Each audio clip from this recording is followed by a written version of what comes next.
Bom dia, amados. Desejo saudá-los com a graça, a misericórdia e a paz do nosso Senhor Jesus Cristo. Amém?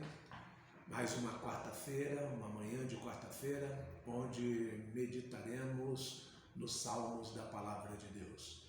E hoje nós vamos falar do Salmo 73. É mais um salmo de Asaf. O Salmo 50 é um salmo de Asaf. E aqui, na verdade, do Salmo 73 até o Salmo 80 também são salmos de Asaf. Amados, o quanto é desesperador a espera por socorro, pelo socorro. Ele tarda, ele não chega, as coisas não se resolvem, a situação não muda. Como agir quando ao nosso redor está em ruína? O contexto desse salmo é que o momento era de dor. O povo tinha passado por uma grave derrota e o templo havia sido totalmente destruído, possivelmente pelos babilônios. Para se ter uma ideia a respeito do templo, a importância do templo para Israel, lembram-se na semana passada que nós falamos do Salmo 73, Asaf revelou que o ponto de virada em sua vida, durante uma ausência de fé, havia sido ao retorno ao templo.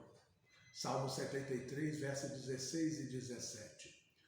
Tudo mudou quando ele entrou no templo do Senhor, na presença do Senhor. Só para terem ideia da importância que era o templo para Israel.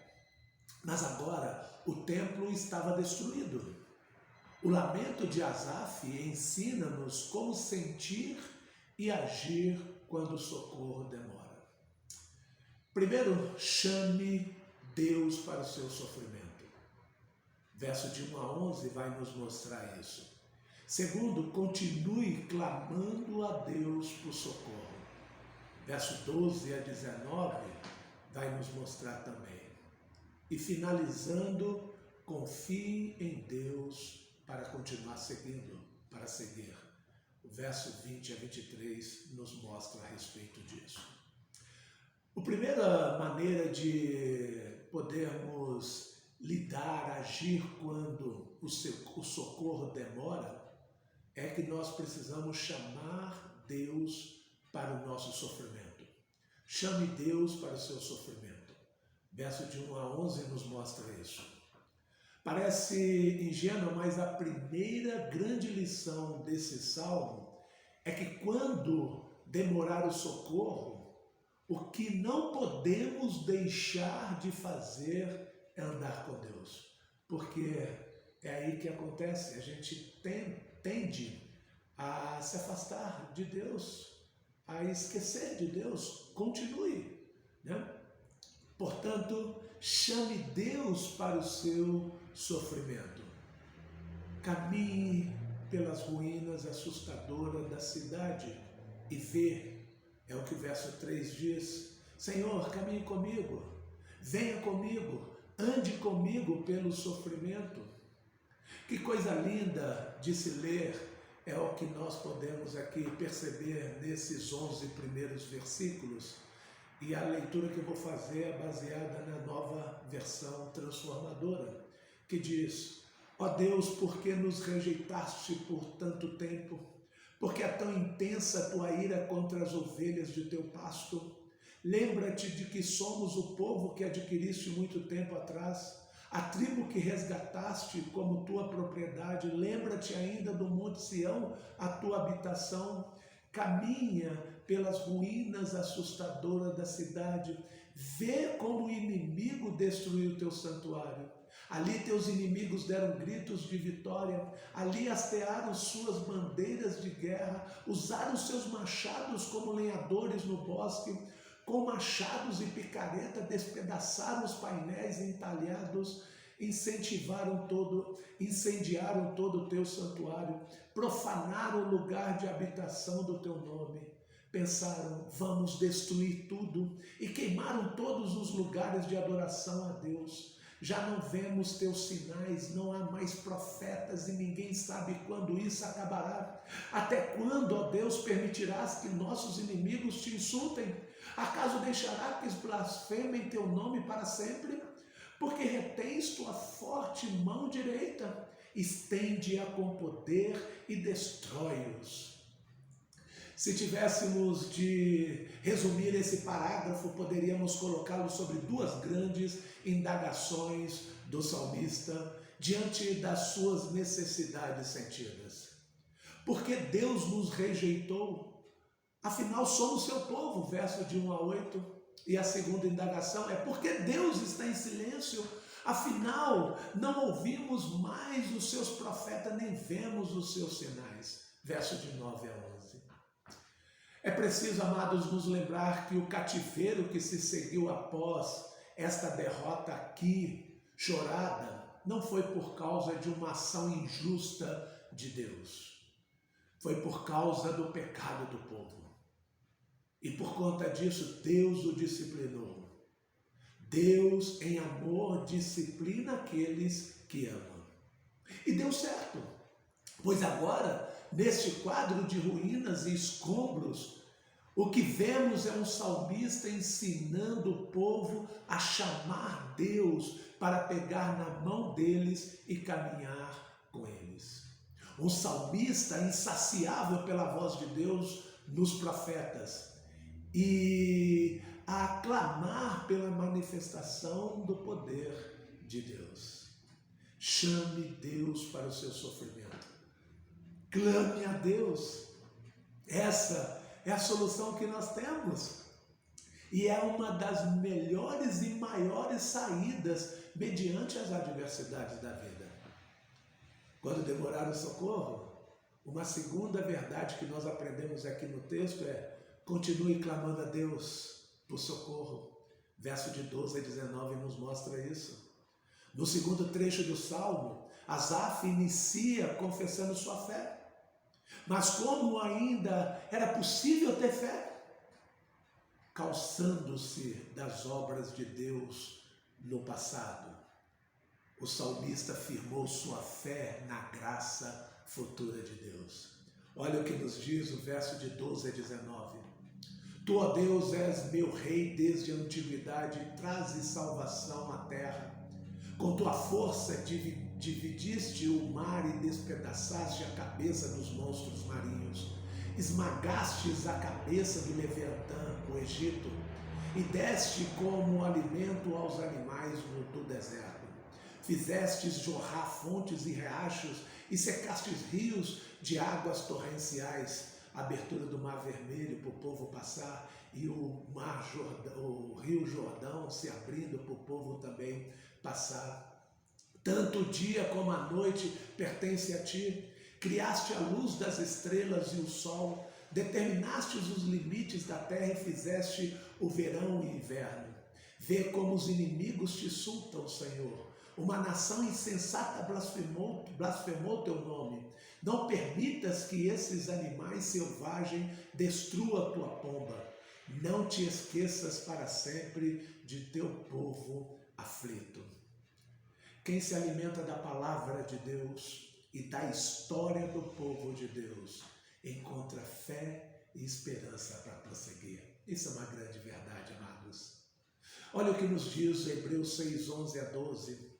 Desejamos, porém, continue cada um de vós mostrando até o fim a mesma diligência para a plena certeza da esperança, para que não vos torneis indolentes, apáticos, mas imitadores daqueles que, pela fé e pela longanimidade, herdam as promessas.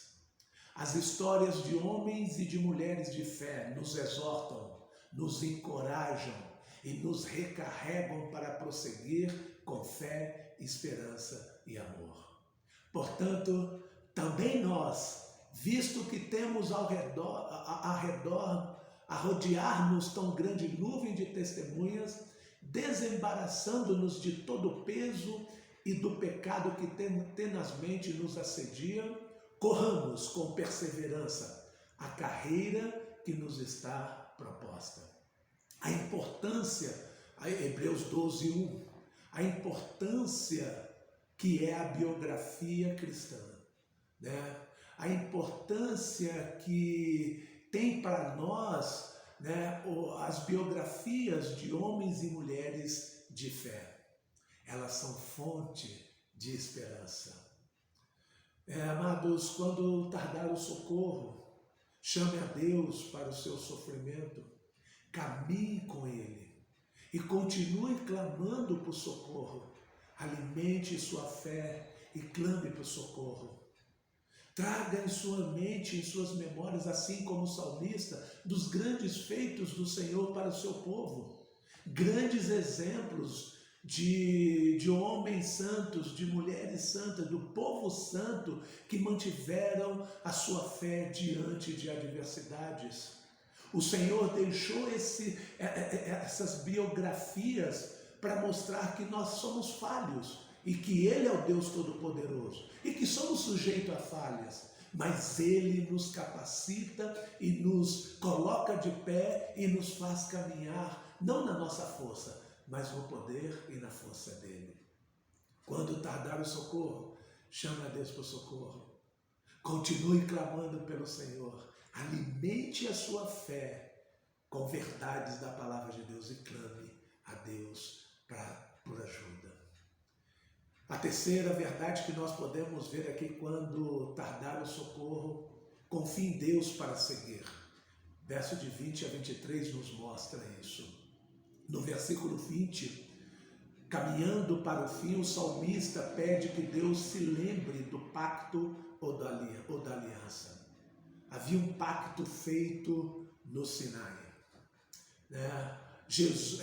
Nós podemos ver lá o pacto no Sinai, é que agora, pois, se diligentemente ouvirdes a minha voz e guardardes a minha aliança, então sereis a minha propriedade peculiar dentre todos os povos, porque toda a terra é minha. E vós sereis reino de sacerdote e nação santa. São estas as palavras que farás aos filhos de Israel. Aliança de Deus a Moisés para com o povo, aliança mosaica. Mas anteriormente, aliança abrâmica, né? A aliança de Deus com Abrão e com os patriarcas, que seriam o povo, uma grande nação. E que Deus estaria com ele em todos os momentos. Essa é a aliança que o povo de Israel chama a atenção diante de Deus. Jesus fez uma aliança conosco, um pacto conosco, uma aliança no Calvário, que lembramos na ceia do Senhor a cada celebração, trazendo em nossas memórias o que Deus fez por nós e o que nós somos agora em Cristo de Deus, propriedade exclusiva de Deus. Assim, nada poderá nos separar do amor de Deus em Cristo Jesus. Ele permanece fiel à sua aliança. E seu povo segue com fé, confiando em Deus e tocando em frente, clamando por socorro até a entrada da Jerusalém celestial, que essa é a nossa grande esperança. Enquanto isso, continuemos clamando pela ajuda de Deus e seguindo diante das promessas de Deus. Lembra-te das promessas da aliança, pois a terra está cheia de escuridão e violência. Não permita que os oprimidos voltem a ser humilhados. Em vez disso, que os pobres e os necessitados louvem teu nome. Levanta-te, ó Deus, e defende tua causa. Lembra-te de como esses tolos te insultam o dia todo. Não ignores o que teus inimigos disseram, nem o tumulto que cresce sem parar. O salmista aqui clamando, orando, e Deus ouviu esta oração. Eles disseram, não há profetas, versículo 9, havia silêncio, o Senhor não fala mais, mas essa oração foi ouvida. E nós podemos ver em Isaías 42:14, Deus diz que é hora de voltar a falar. O que falou o Senhor? Isaías 15, 14:16 nos mostra que ele falou a respeito da promessa de libertação. Durante muito tempo, no cativeiro babilônico, Deus está dizendo: fiquei em silêncio, sim, me contive. Agora, porém, como a mulher no parto, gritarei, gemerei e ficarei ofegante. Conduzirei este povo cego por um novo caminho e o guiarei por rumo desconhecido. Transformarei em luz a escuridão diante dele e tornarei planos os trechos acidentados. Sim, farei estas coisas, não o abandonarei. Em Isaías 43, de 1 a 5, a promessa de restauração, que diz: mas agora, ó Jacó, ouça o Senhor que o criou, ó Israel, assim diz aquele que o formou. Não tema, pois eu o resgatei, eu o chamei pelo nome, você é meu. Pois você é precioso para mim, é honrado e eu amo. Não tema, pois estou com você, reunirei você e seus descendentes desde do leste a oeste. Acabou o silêncio, acabou a tragédia do cativeiro. Deus libertou o seu povo. Mais tarde, Deus ficou em silêncio por 400 anos e voltou a falar em Jesus. A palavra se fez carne e habitou entre nós, cheio de graça e de verdade. E vimos a sua glória, a glória como do unigênito do Pai. João 1,14. E continua a nos falar em Jesus, Hebreus 1 e 2. Por muito tempo Deus falou várias vezes e de diversas maneiras a nossos antepassados por meio dos profetas. E agora, nesses últimos dias, Ele nos falou por meio do Filho, o qual Ele designou como herdeiro de todas as coisas e por meio de quem criou o universo. Deus fala conosco hoje através da palavra, a palavra de Deus, através do seu Filho, que é a revelação exata de Deus aqui. Maravilhoso seja nosso Deus. E maravilhoso essa certeza que nós não estamos desamparados. Se o socorro demora, vá em Deus, busque em Deus, descanse em Deus e continue a caminhar. Aflito, demora o socorro, chame Deus para o seu sofrimento. Cristo se compadece de você. Continue aclamando a Deus por socorro. Cristo intercede por você. Confie em Deus para seguir. Cristo prometeu estar conosco, com você, por todos os dias da sua vida. Ouça a voz de Deus em Jesus, busque por Jesus. Ele é a palavra encarnada e final de Deus. Em Cristo, Deus nunca fica em silêncio. Vamos orar? Maravilhoso Deus, obrigado por essas verdades do Salmo, que nos revela a sua verdade. Que quando, ó Pai, estivermos ou em ruína ou vermos a ruína, ó Pai, que nós não desesperemos, mas que nós clamemos para o Senhor, que nós chamemos pelo Senhor, que nós convidemos o Senhor para caminhar conosco diante do sofrimento e que nós reconheçamos que o Senhor sempre está presente, que o Senhor sempre fala e o Senhor nos direciona a tua verdade para que diante do sofrimento, diante da ruína, o Senhor nos faz lembrar da promessa que nós temos, assim como o povo de Israel, a Jerusalém celestial, a presença com o Senhor para todo sempre no céu. Obrigado por essas verdades, ó Pai, que nos dá força e revigora as nossas forças diante do sofrimento e das adversidades. É isso que nós oramos em